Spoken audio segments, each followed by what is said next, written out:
for her structural gowns and unique attention to details. Arkansas's one-of-a-kind bridal and special occasion designer is back to her roots. The Royal We in downtown Conway. Laine took the time to chat with me about her move back home and the continuation of custom services that have graced national stages, aisles, and the hearts of high-profile women.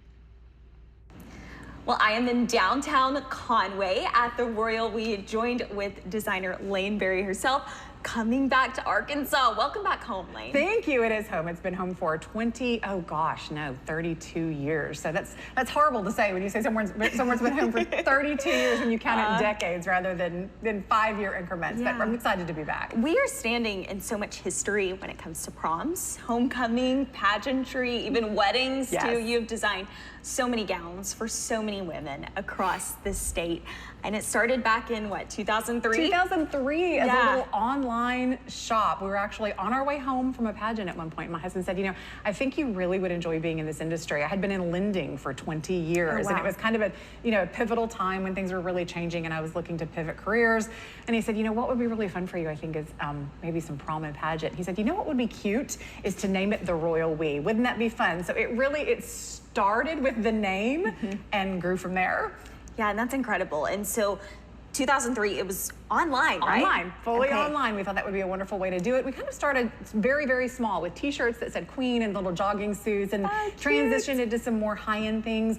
And in 2008, again, I was in lending still as my career, and we had the worst economic crisis that we'd had since the Great Depression in 2008. So I thought that would be a fantastic time to leave lending, a good solid career, and open a high-end exclusive retail boutique. There's a lot of confusion between the idea of custom gown and one-of-a-kind gown. So there are lots of places that are going to offer you a custom gown, but all that really means is that a designer has a piece in their line. They've created the piece and you can get it in your favorite color, or you can change the neckline, or you can do some little alteration to it. As far as I know, I'm the only one who is an actual trained designer. So you're gonna come in, I'm gonna measure you, I'm gonna sketch for you, and I'm gonna create your pattern for you. I'm gonna send that off to the factory, and I'm going to create for you a one-of-a-kind piece, a true one-of-a-kind, which means that once you've had it on your body, you're never going to have to worry about seeing it again in any other color on any other stage. Which is an incredible feeling for girls. You know, and again, these are very expensive pieces. Let's not beat around the bush. These are investment pieces when you're talking about high-end couture wear. If you're going to invest in something like that, it should be something that is special for you, one of a kind for you. So I really pride myself in being able to send you out the door with something that was designed for you to help you really send a message through your wardrobe, whether it's pageant or wedding, right? You've got a brand, you've got a theme, you've got a mood board. Create that piece that fits within that brand and let it speak for you. Tell us about the experience. When someone comes in and they want a one-of-a-kind piece, how do you decide what's the best fit for them, the best color? Walk me through that process. Sure. So my undergraduate studies were in theater. I was a theater major and my specialty was in fashion design for the stage. So I spent 4 years learning how to look at a contestant or look at a person and say, all right, the audience is going to be viewing them from way below where they are. How do we accentuate their best features? What colors are going to work for them? What message are they wanting to send? So you would come in, we would sit down, I would lock the store, we would have a one-on-one appointment. And the first thing I'm going to do for you, I'm not going to start drawing you a picture. I'm not going to ask you your budget. The first thing I'm going to do for you is we're going to talk about what is your sense of style. How do you see yourself? Who is your fashion icon? And then what is the message you're wanting to portray to either your judges or to your audience or to even just the group of people that you're going to be standing in front of, whether you're a bride or a speaker or you're chairing an event. And from there, we will develop your design plan. And we'll talk about, these are the best colors for you. These are the things perhaps on your body that we want to accentuate. These are the things that we want to create maybe some illusion with. And we'll work through all of those steps until we come to that perfect design just for you. This method has worked for so many people. It has. You've dressed a lot of winners, a lot of high-profile brides. Tell me about some of the people you've dressed. Well, I stopped counting my state and national level winners when I got to 150. At that point, it just got silly to keep counting. Yes. But I love the fact that when you come to me, you know that we are going to be talking about when you win. We're looking at you as my next state, national winner, or a bride that's gonna make a smash. One of my young women that I dressed from the time she was 12 years old all the way through her wedding gown, she put her wedding gown on TikTok and she got 1.5 million views. People went crazy for her gown. So, you know, again, really setting you apart from the average bride, the average pageant contestant, even the average maybe winter formal or prom girl. We are here with a custom one-of-a-kind piece now, which Laine was inspired by a painting, as you told me earlier. Yes, indeed. My very favorite painting of all time. I've said for years that if I could get one wish from a genie in a bottle, it would be to be painted by John Singer Sargent in some fantastic evening gown. And that's because I have been fascinated with his painting of Madam X since I was probably your age. Absolutely fell in love with it. And of course, it was very scandalous for the 19th century because he originally painted her with her strap off the shoulder.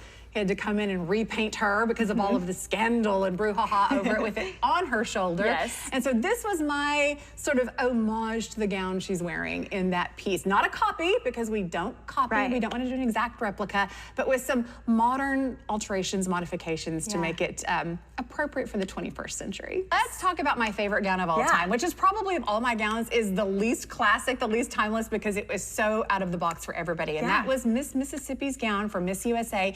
I think in 2017. Her name was Laine as well, Laine Monsieur. And it was absolutely, it was a work of art. It was on nude mesh, and then it had three-dimensional sculptured little flowers and beadwork. So it was very, very textural. It was a gold gown, but then we used these gorgeous turquoise big beads on it that moved when she moved, and then a turquoise overskirt. So when she came out on that Miss USA stage, it was a breathtaking moment, and it is one that I will cherish forever. My heart absolutely stopped. That same year, I had Miss Arkansas Abby Floyd, who's now Abby Floyd Supernaw. She made the top 10 in her custom Laine Berry, and it was really special. I had dressed Abby from the time she was 12, and we had been, really planning for this Miss USA moment her entire life, and she wanted something very special. So we did this gorgeous long sleeve, silver sequin, very fitted to the body. And when she made the top 10, this is gonna sound so silly, but this is how attached I get to my girls. She made the top 10. I was watching from home in Florida. They announced her, she walked out on stage. I saw my girl in my gown and started crying like a baby. Such a special moment. Yeah, I bet. And of course, that wedding gown too, The that wedding went gown. viral. Yes, that may be the pièce de résistance that I have at this point in my collection. When you work with a client for so many years and you get to know everything about them, you really get to know who they are and their personal sense of style. So Kyla came to me and said, I have some ideas about some things that I would like. I saw this, I liked this, I saw this, I liked that. And I said, sit down, buckle up. We're gonna make this the wedding gown to end all wedding gowns. And I would put that wedding gown on a queen or princess in a royal family around the globe. It was an absolutely spectacular piece. Every single pearl on that dress, it was on a bed of lace, and then every pearl, every crystal, every sequin is hand applied. So hours and hours and hours of work, but you can see it. Yes, you absolutely can. You have done some fabulous work, Laine. Thank you. Thank you so much for sharing that. It's really a piece of art, every gown. Thank you. So thank you so much for It's been sharing a joy that to with visit us. with you. Thanks for coming to see me.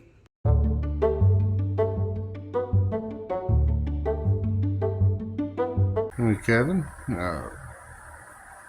To show you, we had a little bit of problem there doing that wall, but we finished that.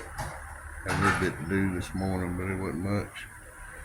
This wall's ready for sheetrock now. And Jerry Wayne's trying to fill up some of the nail holes because we had to retire a couple of the window weights, get the windows where they go all the way up and down, everything where they fit. He's just covering his nail holes right now, and I'll fix to start on. As soon as I get off this video, could start working on the floor. Anyway, John came last night and